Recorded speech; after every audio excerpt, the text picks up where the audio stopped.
Eu cumprimento a todos com a paz do Senhor. Graças a Deus por mais esta manhã tão preciosa, né?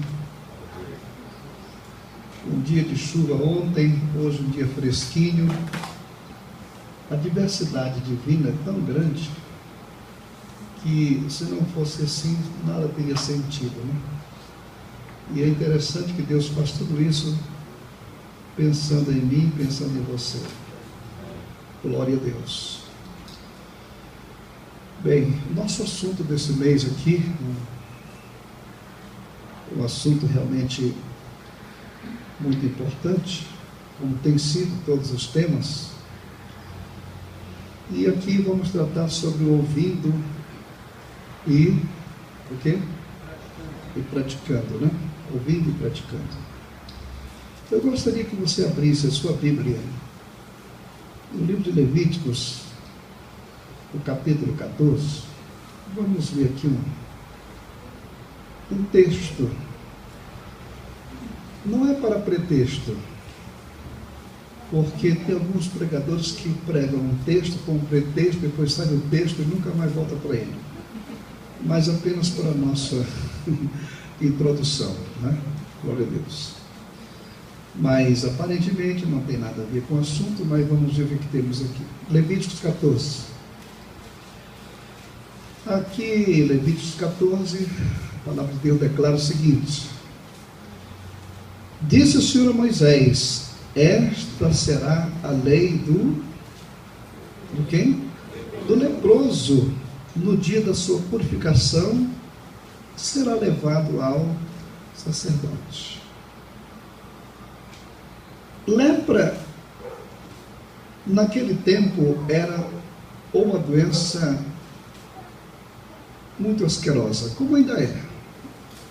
Só que naquele tempo, a situação era tão difícil que hoje você já não coloca mais um leproso, um leprosário, como se fazia alguns tempos atrás, né?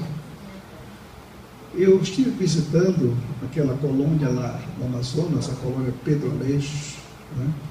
Ali tem 2 colônias de leprosos. Eu não sei porquê, mas o Amazonas, ele é realmente era, não sei agora, mas era um local de muita lepra, né?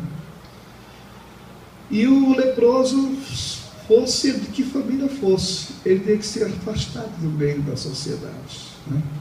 Ele teria que ser mandado para longe para não contaminar os outros, porque a lepra é uma doença contagiosa.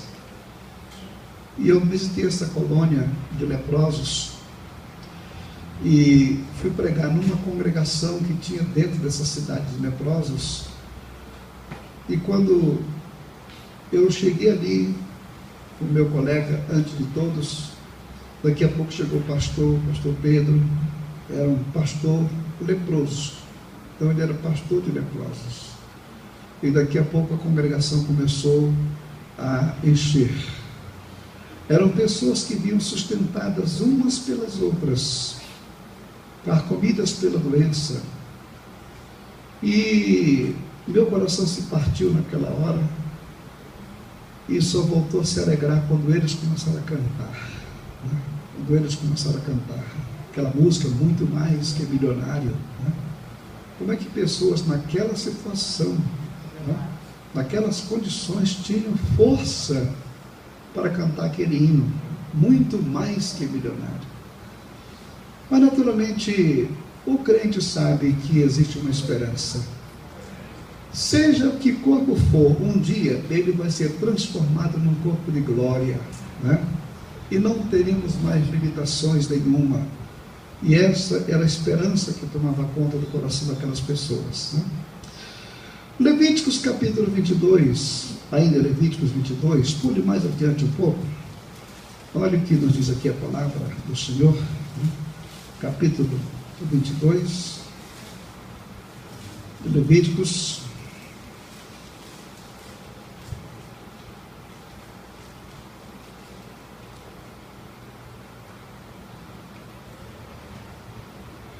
Disse o Senhor a Moisés: dize a Arão e seus filhos: que se abstenham das coisas sagradas dedicadas a mim pelos filhos de Israel, para que não profanem o meu santo nome.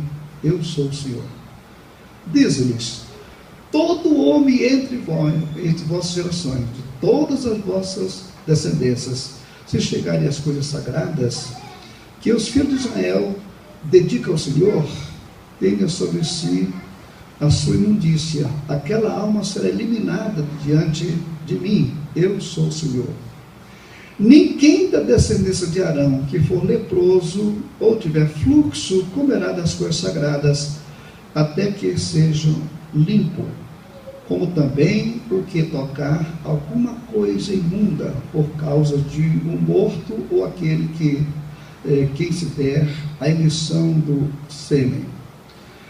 Aqui a situação do leproso no sentido espiritual naquele tempo era pior, né? Você já imaginou você pertencer à família de Arão e de repente você ser privado das coisas sagradas, né? As coisas sagradas. Como sabe que a família de Arão, ela vivia do santuário. Então toda oferta que ia de animais que eram sacrificados pelo pecado, pela culpa, etc. Esses animais eram sacrificados. E parte desses alimentos serviam para o sustento dos familiares da tribo de Levi, dos sacerdotes, né? E de repente você tem lá um parente que é leproso, ele é praticamente banido dessa situação, não podia tocar em nada que fosse sagrado. Então devia ser uma vida realmente muito triste, né? Muito triste essa.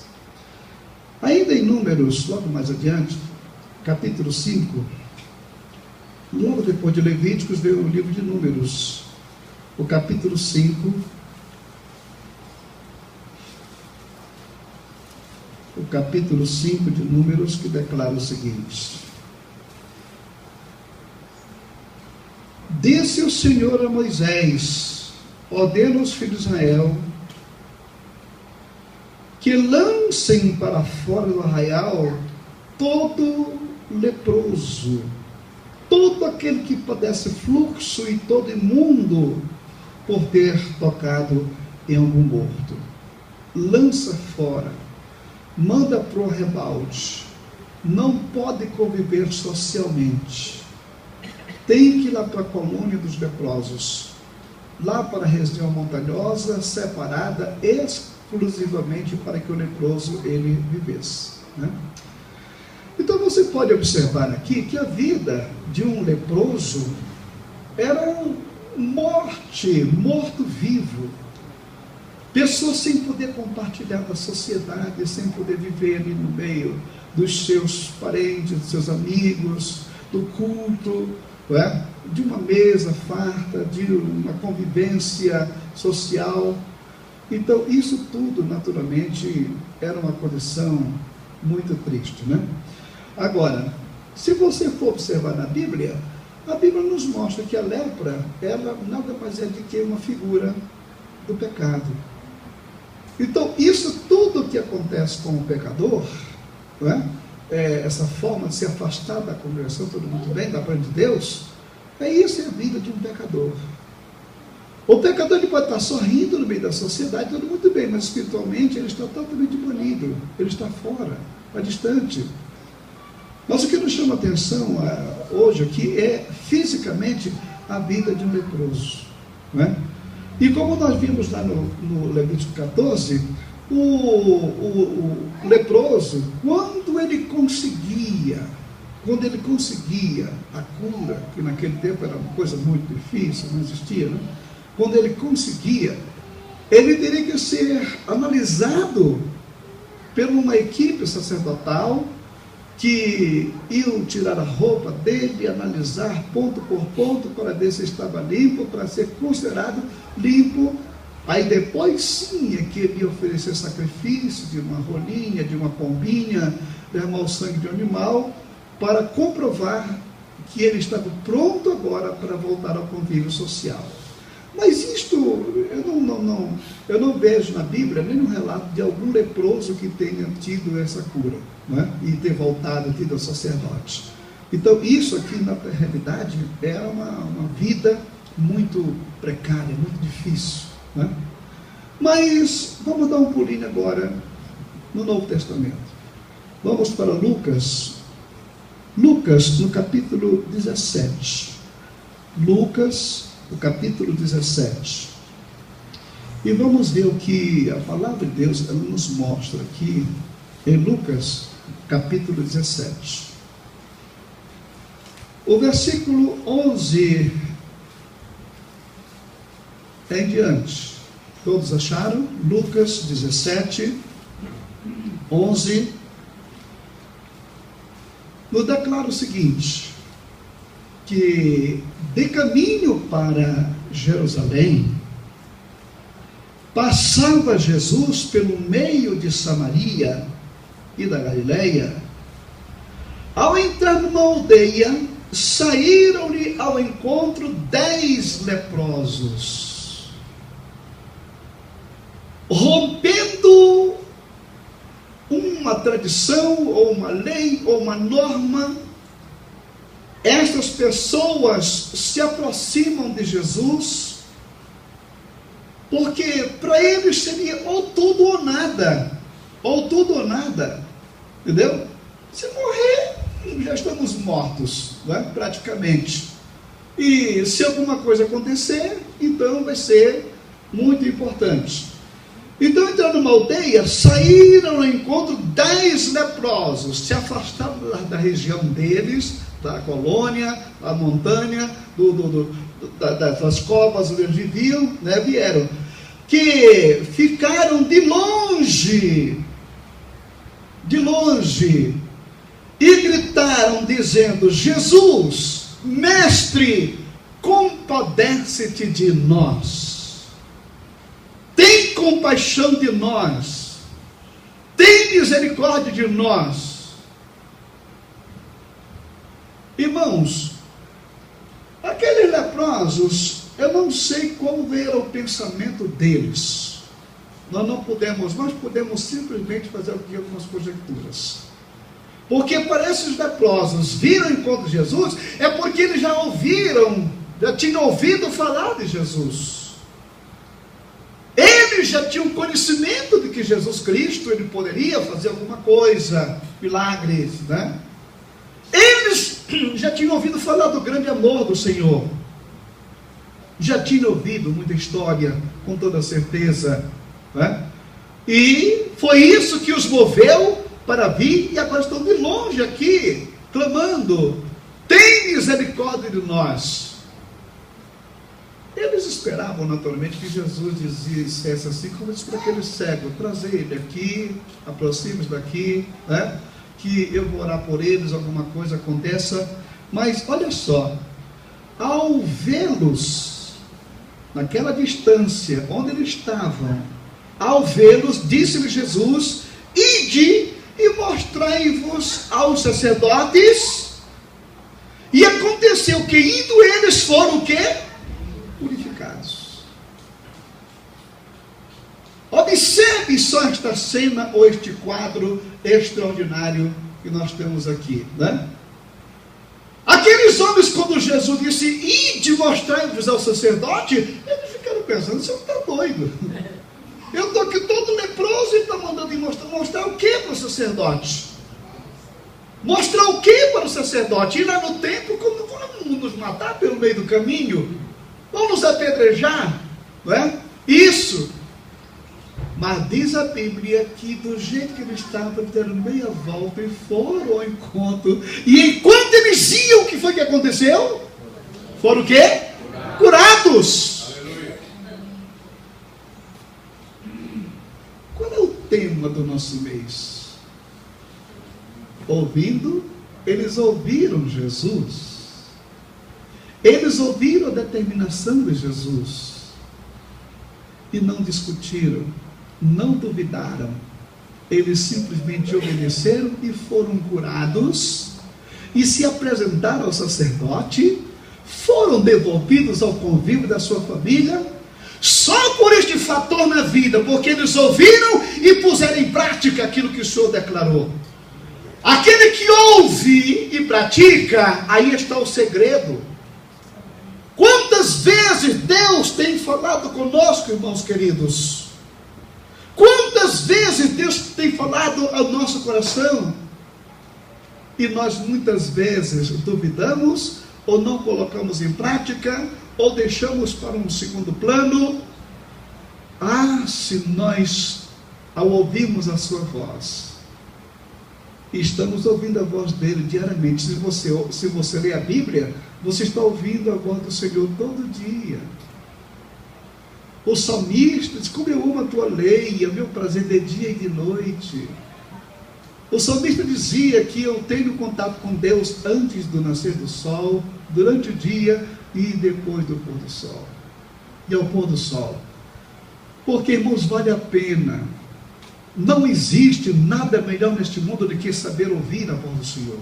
Amém. Nós estamos tão habituados com o mundo que está falando, com placa, com outdoor, com televisão, dizendo: olha, aqui é melhor, vem para cá, todo mundo faça isso que o mundo... Aí a pessoa vai atrás do que o mundo diz e se esborracha todinho, se quebra todo. Mas se nós atentarmos para aquilo que Deus está falando, Ele fala para a criança, Ele fala para o adolescente, fala para o jovem, fala para aquele que tem um propósito na vida, fala para aquele que tem um sentimento para se casar mais adiante. Ele está falando. E o que Ele está falando? Isso tem que ser obedecido. É o que nós observamos aqui na Escritura Sagrada: ouvir, ouvindo e praticando. Irmãos, o leproso é curado. O pobre, ele passa a sair da pobreza. O doente, ele é curado. O lar volta a ser restaurado quando nós colocamos em prática aquilo que Deus está falando, aquilo que Deus está dizendo. Um dos livros, toda a Bíblia ela é linda, mas é um livro que você deveria ler todo dia um capítulo, que é o livro de Provérbios. É o livro da sabedoria, é o livro da prudência, é o livro das orientações, é o livro que revela as coisas preciosas. Hoje eu não li meu capítulo ainda de hoje de Provérbios, porque estava levantando cedo para meditar na Escritura, mas ainda vou ler hoje, porque cada dia que você encontra o livro de Provérbios, você tem uma lição, é Deus falando com você, é Deus falando contigo. Então Deus tem orientações, irmãos, e quando nós colocamos em prática, pode crer, assim como aqueles leprosos, eles foram purificados, porque ouviram Jesus dizer: vai se mostrar para os sacerdotes. Eles não, mas como? Desse jeito não discutiram. Eles simplesmente foram, e ao andar, eles iam olhando, a lepra ia desaparecendo, e quando chegaram lá com o sacerdote, estavam totalmente limpos. Glória a Deus! Aleluia! Irmãos, o Senhor é o mesmo de ontem, hoje e eternamente. Ele continua conosco. Glória ao seu santo nome. Deus, em sua bondade eterna, sempre faz o melhor para a nossa vida. Glória ao Senhor. Vamos para o livro de Gênesis, capítulo de número 12. Vejamos o que nos traz aqui a palavra do Senhor ao nosso coração. Gênesis, do capítulo 12,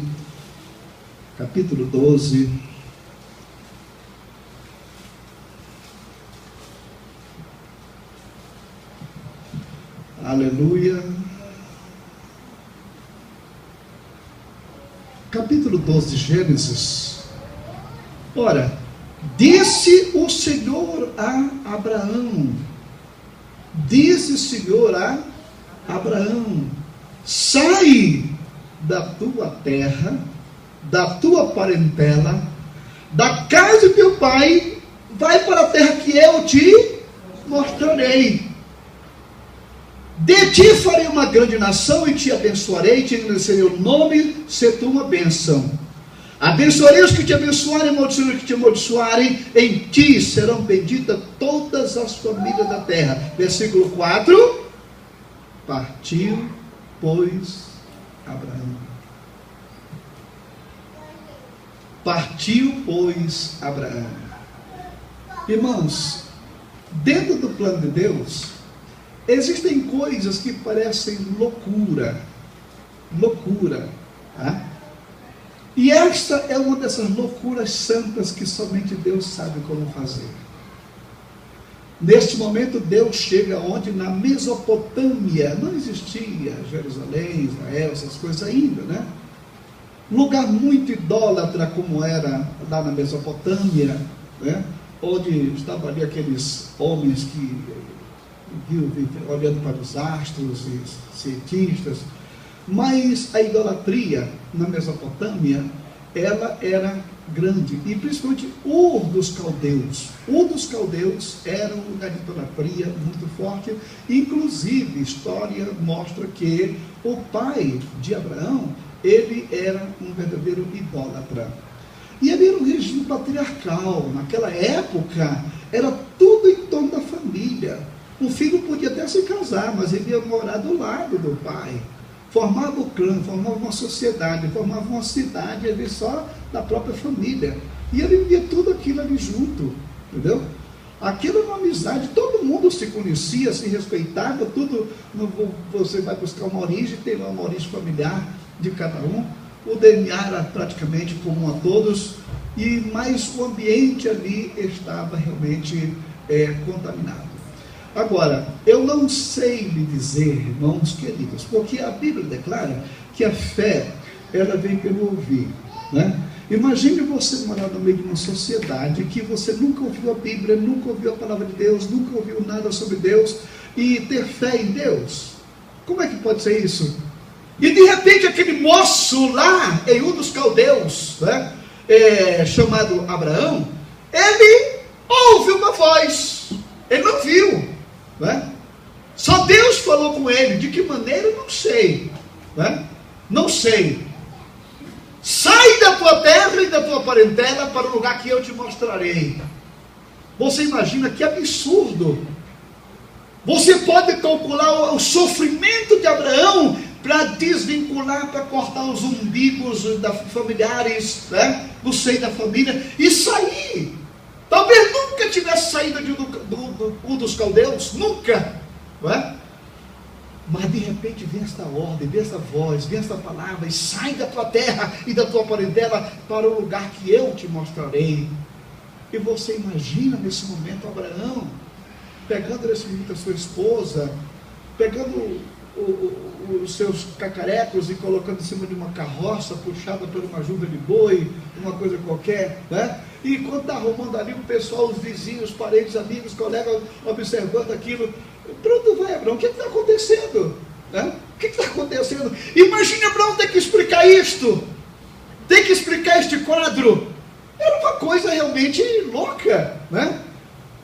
Olha, ele falou comigo que para me sair da minha terra e para o lugar que ele vai me mostrar. Mas qual é essa terra? Nova York? É Japão? É China? Não, ele vai me mostrar. Eu não sei onde é. Ele vai me mostrar. É absurdo, né? Ele é que vai me mostrar cada passo que eu vou dando, irmão querido. E aquele homem começa uma jornada que praticamente ele fica encalhado depois no local 25 anos. E depois mais 25, você imagina o lugar que eu te mostrarei. Como é que esse homem não desvaneceu? Como é que não desistiu dessa empreitada? Como é que não retornou? Por que que ele não acabou, não abortou aquele projeto? Ele diz, rapaz, isso aqui mesmo é uma loucura. Quem visse Abraão pelo meio do caminho, para onde vai, Abraão? Vamos para o lugar que ele vai me mostrar, não é? Um lugar que eu vou te mostrar. Que coisa, né?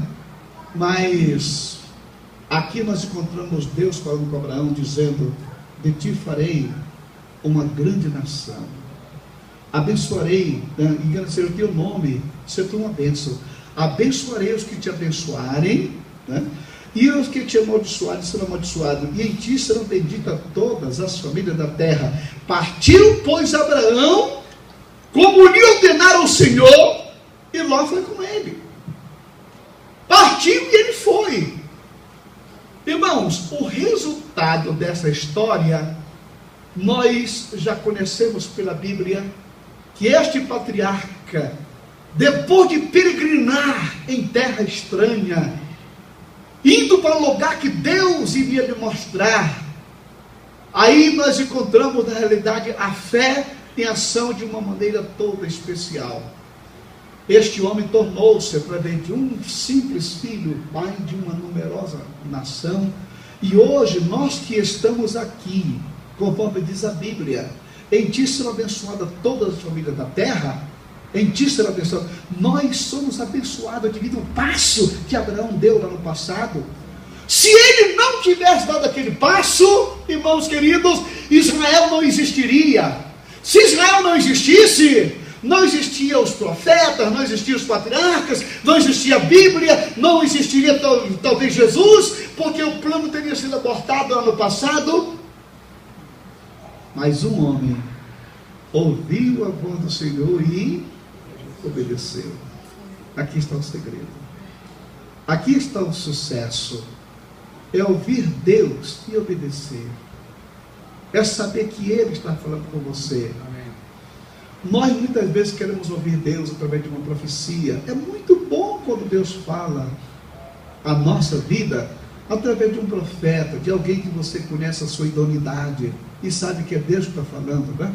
Mas a maior profecia que existe, irmão, que você pode obedecer sem errar, está aqui. Amém. É a palavra de Deus, é a Bíblia Sagrada. Os homens que caminharam baseado neste livro foram bem-sucedidos. Eu não me aparto, como disse ele para Josué, não te aparte deste livro da lei, né? Não te aparte, esse é o manual pelo qual você vai ser para as conquistas e para as vitórias. Então nós observamos aqui, na realidade, este acontecimento fabuloso, né? Do homem que ouviu e pôs em prática, obedeceu aquilo que Deus havia dito. Glória ao Senhor. Aleluia. Aleluia. Amém. Nós temos, vamos caminhando aqui um pouco, vamos para 2 Reis. 2 Reis. Abre a sua Bíblia em 2 Reis.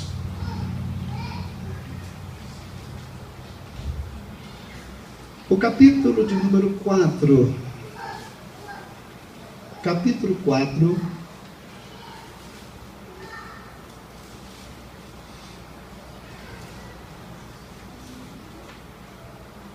Capítulo 4 do 2 Reis, que nos declara o seguinte: certa mulher, das mulheres dos profetas, dos discípulos dos profetas, clamou a Eliseu dizendo: meu marido, teu servo, morreu, e tu sabes que ele temia ao Senhor. É chegado o credor para levar os meus filhos para lhe serem escravos. Eliseu lhes perguntou: que te hei eu de fazer? Diz-me, que é que tens em casa? Ela respondeu: tua serva não tem nada em casa, senão uma botija de azeite. Uma botija de azeite. Uma botija de azeite, que não tinha mais nem validade, porque não tinha nem ovo para fritar. Tem azeite, não tem um ovinho para fritar, né? Não adianta praticamente nada, né? Então disse ele: vai, pede emprestado vasilhas a todos os teus vizinhos, vasilhas vazias, não poucas. Então entra e fecha a porta sobre ti, sobre teus filhos, e deita o teu azeite em todas aquelas vasilhas. Ponha a parte a que estiver cheia. Partiu, pois, dele, e fechou a porta sobre si, sobre seus filhos. Estes lhe chegaram as vasilhas, e ela as encheu. Irmãos, é como eu disse para vocês aqui, a Bíblia, a Bíblia tem contos que são verdadeiros absurdos, né? São coisas. Porque o nosso Deus é o Deus do absurdo. Ele praticamente cria as leis, mas ele pode romper as leis na hora que ele quer, né? Ele pode perfeitamente fazer isso. Ele muda, ele é soberano, ele é o Senhor. Ninguém vai perguntar para ele: por que tu fazes assim, né? Por que tu salva um sujeito como esse, né? Ninguém pergunta, porque a soberania de Deus ele está muito mais além. E o que nós observamos aqui é que quando o profeta disse para essa mulher: vai, pede vasilhas emprestadas, não poucas. Calcule você, irmã, chegar alguém com você e der uma ordem dessa para você. Chegando na casa, na primeira casa, você bate, você tem vasilha vazia aí em casa, né, que não esteja usando, né? A pessoa, eu tenho, né? Mas, para quê? O que você pode fazer com essas vasilhas aqui vazias, né? Para que isso? Então, naturalmente, seria a primeira pergunta aqui, né? E imagine essa mulher tentar explicar para quê? Né? Para quê? E eu acho que quanto mais ela tentasse explicar, pior ficaria a situação. Porque alguém diria para ela, isso aqui é um absurdo, minha filha. Como é que você tem um pouquinho de azeite, vai querer encher uma vasilha dessa? Pega essa aqui de 10 litros e leva. Mas isso aqui é um negócio que não tem sentido. Né? Vocês que têm um pouquinho de azeite lá no fundo de uma garrafinha lá, e vai querer, isso é contra a lei natural, isso aqui não tem como, na lei da física, da química, não existe como fazer um negócio desse, né? Isso aqui que você está querendo fura todos os sentidos das leis naturais, né? Você imagina aquela mulher pega um vaso, dá para um filho corre, coloca lá em casa, ela vai e bate na segunda casa. Você tem vasilhas vazias e possa me emprestar? A pessoa diz assim, olha, eu tenho aí, mas para que é isso? Você calcula, tem que explicar isso em tudo quanto é lugar. Eu sei que esta mulher, ela simplesmente ouviu o que o profeta falou. E ela imediatamente o quê? Obedeceu. Ela naturalmente disse, olha, eu não sei que loucura ele vai fazendo em casa. A mulher chegava em casa e já não tinha mais lugar para colocar vasilha, porque ele mandou buscar, não poucas, né? Traz tudo que você puder. Eu acho que aquela mulher correu por toda a vizinhança da cidade e pegou tudo quando foi vazia e trouxe para casa. E ficou olhando, agora eu quero ver o que vai acontecer aqui, né? E o profeta simplesmente disse para ela, agora pega o teu azeitezinho lá de nada, aquele azeite michuruca que está lá na prateleira, entendeu? E começa a derramar dentro dos vasos aqui. Imagina aquela mulher pegar um vaso de 5 litros e aquele vasinho dela com 50 ml dentro do fundo, né? E virou. Ela olhou, o azeite não acabava. O azeite jorrando. Encheu aquele outro vaso de 5 litros, colocou no outro. Aquilo não foi se estimulando, porque a fé, ela colocada em prática, ela vai crescendo cada vez mais, né? Eu sei que a mulher, ela continuou com aquele vasinho dela, irmãos, e diz aqui a Bíblia que ela conseguiu tudo isso. E o profeta, depois que ela terminou, que não tinha mais vasilha, aí a vasilha dela parou. Volta com o profeta, nesse instante, e simplesmente diz, olha, acabaram os seus vasos. E agora? Bom, minha filha, agora é o seguinte, você vai, vende tudo isto aqui, tá? Paga as tuas contas, traz o teu filho de volta e vai viver do resto. Vai viver do resto, ou seja, a mulher ainda ganhou uma pensão vitalícia para o resto da vida. Glória a Deus. Nosso Deus, irmãos queridos, Ele se agrada pura e simplesmente de que a voz dele seja obedecida. Amém. E não discutida, né? E Deus continua falando conosco a cada momento, a cada instante. E isso aqui são coisas que foram, como diz o apóstolo mais adiante, que tudo isso foi escrito para quê? Para o nosso ensino e proveito. Né? Isso aqui não são contos e fadas. Se você for ver pelo resto, pelo campo da naturalidade, você vai observar que dos nossos tempos tem acontecido de maneira extraordinária.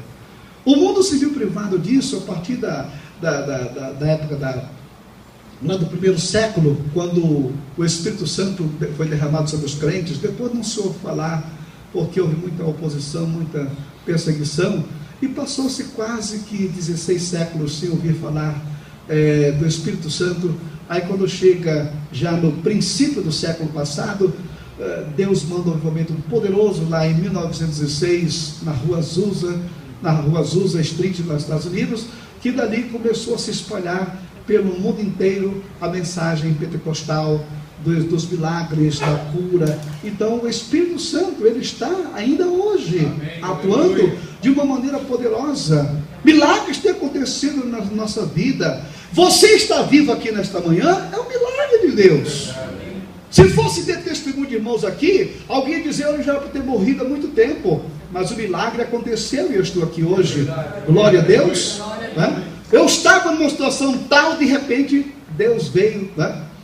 Eu me lembro que uma vez eu estava lá em casa, então era funcionário, na época, no princípio eu ganhava pouco, quando dava dia 20 o dinheiro tinha acabado. E eu tinha um hábito muito grande de chegar em casa e dizer: mãe, cadê o meu? Quer dizer, o meu almoço, né? E quando eu chegava lá, já estava tudo prontinho na mesa. Um dia eu cheguei e gritei lá da porta: mãe, cadê o meu?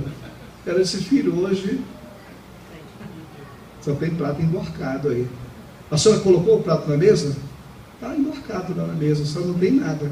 Então já demos graça pelo que tinha, agora vamos dar graça pelo que não tem. E ali nós começamos a orar. Irmãos, quando eu abri os olhos, a minha avó vinha entrando pela porta da cozinha com uma feijoada tão gostosa, e já tínhamos dado graça, ali começamos a comer. Glória a Deus. O nosso Deus é o Deus de milagres. Uma coisa Ele quer de você, simplesmente que você obedeça aquilo que Ele está falando. Amém? Amém? Vamos ficar então um momentinho, irmãos queridos. Glória a Deus. O Espírito de Deus está aqui, operando em nossos corações,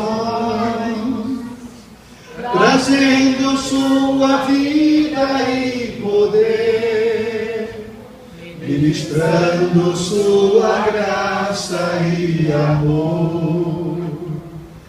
Os feridos de alma são curados, os cativos e oprimidos livres são. Aleluia.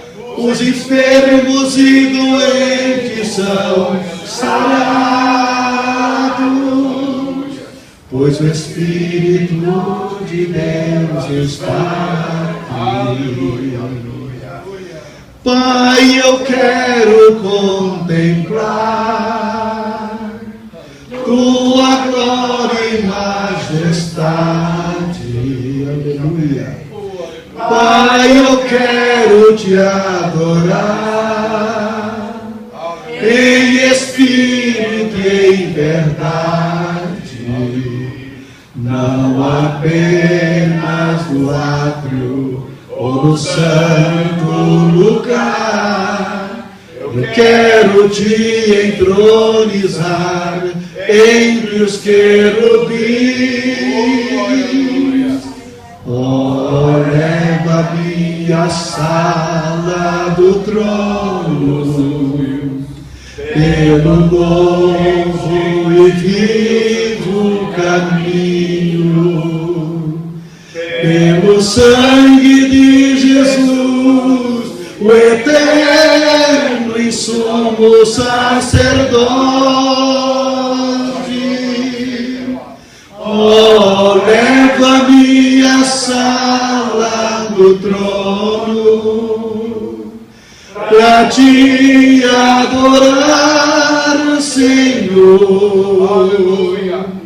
Oh, leva-me à sala do trono, para te adorar,